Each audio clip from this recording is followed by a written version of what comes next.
Well, we got the whole cat family here eating. Meow, meow, meow. There's Dixie. Boots was here last night. And I don't know if I want to include that clip, but he was back behind that thing. And I said, wait a minute, all four of them are here. And then Boots is here, number 5, Daddy. He hurt his front paw. And I'm like, here we go again. Hope he's alright. So, I gave him some Whiskas Perfectly Chicken and Add Life cat vitamins, which he always gets those anyway. And Colloidal Silver. Then he walked off. Well, he walked off on 3 legs, not using one of his, it was his left front leg. But, I don't know. He's been doing this stuff every once in a while for, years. But I hope he's alright. Should find out. So, yeah, we'll be watching out for him. Right? You guys are all freaking pretty good. These guys hang out. These guys are very... These 3 male kittens. This is Dixie. That's Paws. And that's Mama Cat. And that's Onyx, who looks exactly like Mama Cat, almost exactly. They're very, very calm cats. They, not Tom, I said calm, as in C-A-L-M. Very mild dispositions. Maybe that's because how I'm taking care of them, the food I'm giving them and stuff, and the attention. Onyx, I thought Feather was super calm. Actually, Onyx is even more calm than Feather, but he doesn't like to be picked up too much. He's not too. She's okay with that all the way, but they get along with the other cats really good. So, doing okay right there, little Dixie. He's still a little guy. And I ordered some more baking soda, actually online from Amazon, which I don't really like ordering from Amazon too much, but sometimes I do because I wanted to find a really big box, and I went over to the store, the supermarket, and you ought to usually hide baking soda on a shelf back where you can barely find it, and they didn't even have the bigger boxes of it. They had like the tiny boxes that are about this big, and they had the ones that are about this big, and the one box that's about this size but maybe half the width, they had one left and it was leaking out of the bottom. And I says, that's because nobody buys this stuff, because it's amazing why people don't do this, because I keep about 6 of the big boxes on hand, but I ordered a box that's like I don't know, it's a huge one. I think it's a 30-pounder or some garbage with a scoop in it. I said, well, that'll last a while. Because that really saved me, the baking soda bath water. Boy, that really saved me on this cold or flu or whatever the hell I had. I swear to God, I think it was more like pneumonia, because when it gets down to your lungs, and there's fluid build up in your lungs and you're having a real hard time breathing, and that's basically, what pneumonia is. I mean, it's just a word that describes infection in the lungs, basically. That's what the heck it means. It's pretty bad. I was like, it surprised me, caught me by surprise. If I would have not been so busy, probably would have nipped it in the bud right off the bat, But the baking soda water really works, so. And I might have about 5 of the big boxes left, which are, biggest ones they sell. They used to sell these ones that were like, I don't know, 30-something pounds or something. I think the big boxes now are like 5 pounds or something. That's the big ones. People, the only thing they know about baking soda is you put it in your refrigerator. That's all they know. They don't even know nothing else, man. It's catching on a little bit, but back in the day, if you look back at some of the old films, even on YouTube, you can see people like they were filmed back in the 1920s, and these people are in their 90s, or even they're over 100 years old, and they're in really good shape, and they're alert, and they're bright, still. I mean, basically, if they weren't 100, they were close to it. And you're thinking, well, they didn't have all this stuff they got. They didn't, like, they were, they showed a woman, she was like 101 years old, and she was dancing. And they didn't have all this, special pharmaceutical medicine back then. And where that really came from was the Flexner report. It was, I don't know if he was a PhD. He wasn't an MD, and I think he was an Ivy League graduate. I know that. I don't know if he was a PhD, but he was a very intelligent fellow without a medical background now. By the last name of Flexner, hired by Rockefeller. to do a study whereby that was kind of the basis to push for all pharmaceutical. And obviously there was some problems with people practicing medicine without a license that really didn't know what they're doing.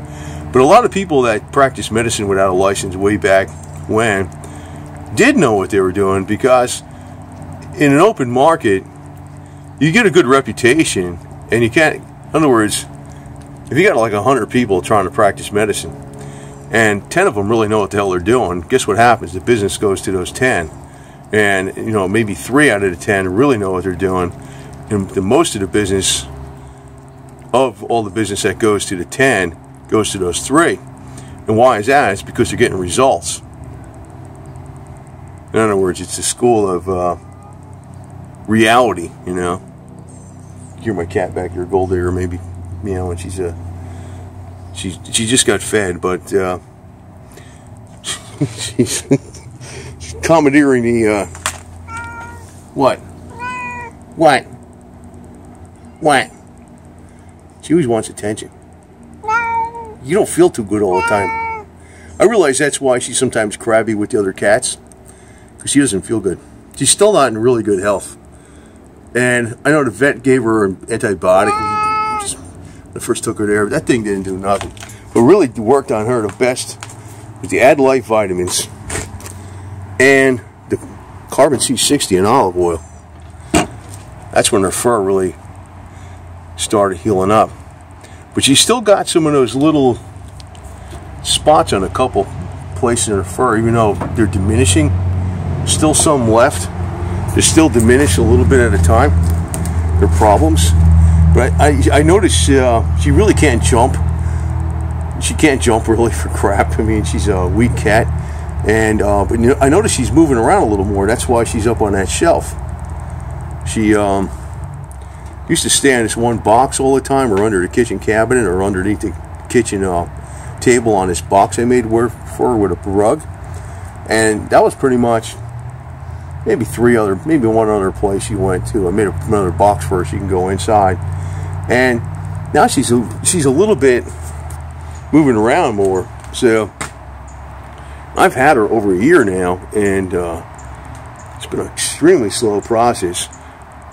And I thought of it back when I was sick here last week, because I felt like, you know, cat, get the hell away from me. I don't feel good. Don't go freaking bugging the crap out of me. Get out of my way, you know. And it was because I was like sick. I was like, I got to get shit done, you know. And I had to go places and do things and just get stuff done. And when you don't feel good, you're crabbier. That's really what the problem is with Gold Digger, the cat, the little white cat here. You don't feel too good, huh? You still don't feel too good, huh? I know. I just fed you, right? I'm going to feed you more, okay? Don't worry, there's more coming. I got this so they don't jump through here. See, Putin smashed through the screen a couple times. This is so they can still look out. Anyway. But, you want to go inside? You see, he actually goes right up to her. And, here, come on. Yeah, it's Putin, right? Right, poo. Yeah. So, I don't know if I got the light on this thing. Huh? What are you doing, huh? See that, fella? And he still backs away a little bit.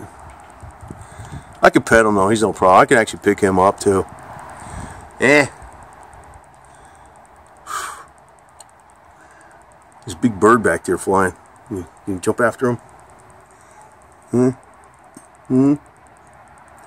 You're cute. I can tell he's a little kitten though. He's timid. He's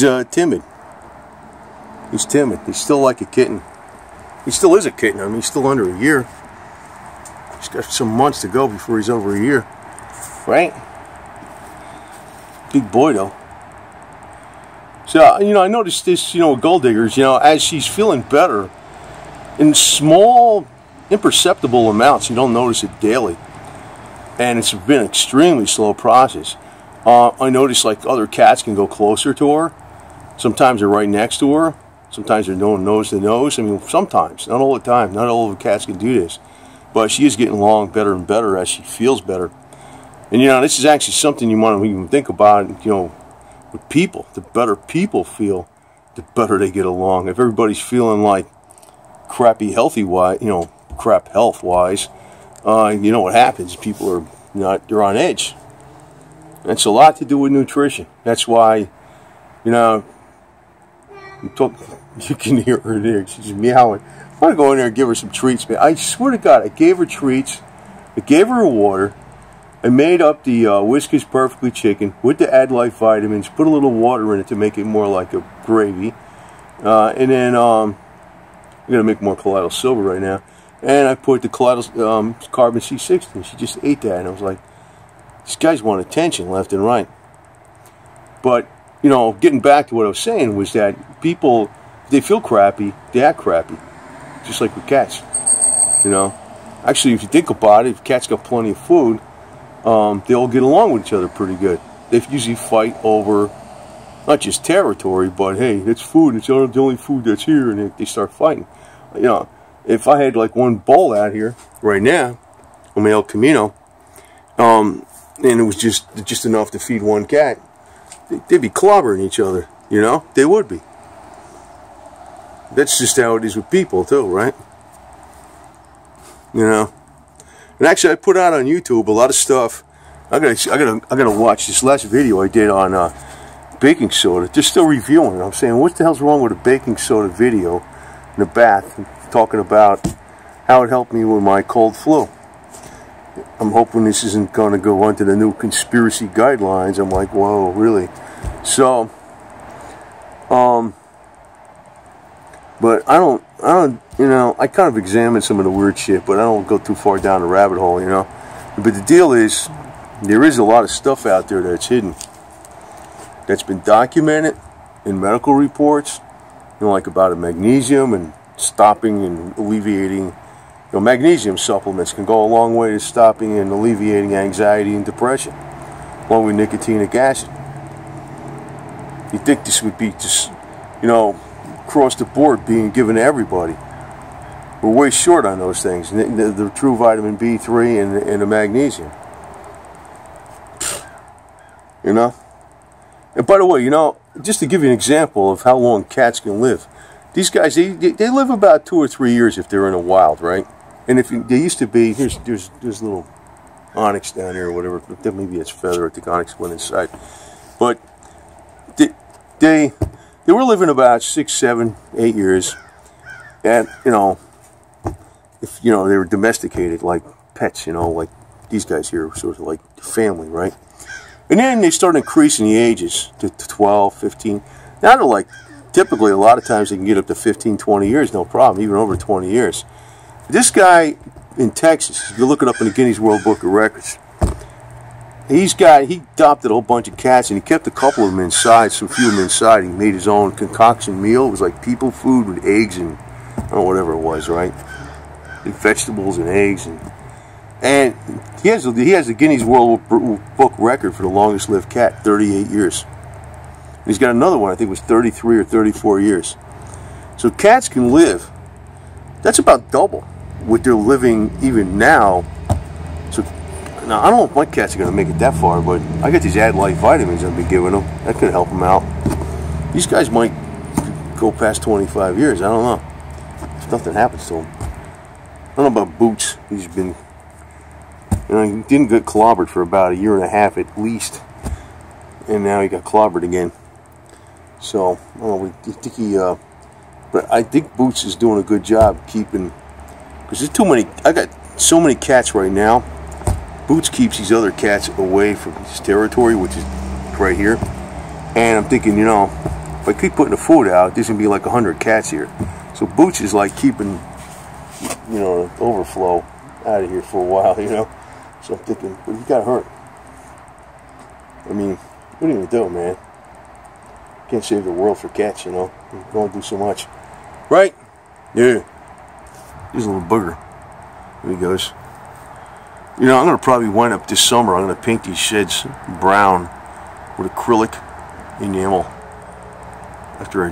Because they keep turning green real fast. They get all mucky. I paint them brown. I think that brown like there, that coffee brown. Jumped on my freaking Samurai slash Jeep. I know, it's on a Jeep. We'll see about that. Anyway. Right? Anyway. Yeah, I should also want to add, about that video. I didn't want to go too far, but they probably already said I did too far with that video with the baking soda bass. I think that can extend your life because it's an electron donor. It's an electron donor. Sodium bicarbonate, it's an electron donor. I mean, it can extend your life even just taking it orally for sure, but just a little bit, maybe a quarter teaspoon a day. But the bass is a pretty safe way of doing it. And, well, it's a very safe way of doing it. And the electrons get absorbed through the skin. There he is. That's so cute.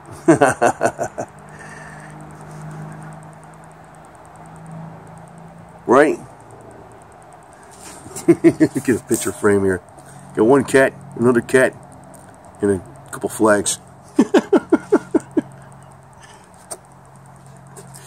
What a freaking deal. Here he is. These guys are, I think these guys, a feather, I think that one's a daughter of, there was a big Maine Coon that was around here. She's part Maine Coon, I think. Just like you can tell this guy is part Maine Coon a little bit. He's probably like a quarter. And, what do you call it? Gold Digger, the one with the white cat with the black spots on it, the black hat and stuff. I think she's related to Panda Cat. It used to come around here. I think Panda Cat's alright. I think that's somebody's cat. He came around here and then he wasn't here for 6 months, and he came over once, and I haven't seen him for a while.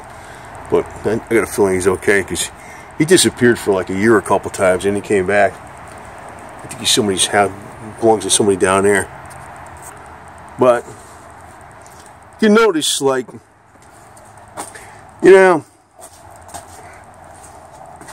I'm still like not like super crowded in here, I mean, it's just, I'd say more than half the, good 50% of the lots are empty still. What? All right. You're getting more treats now. Okay, later.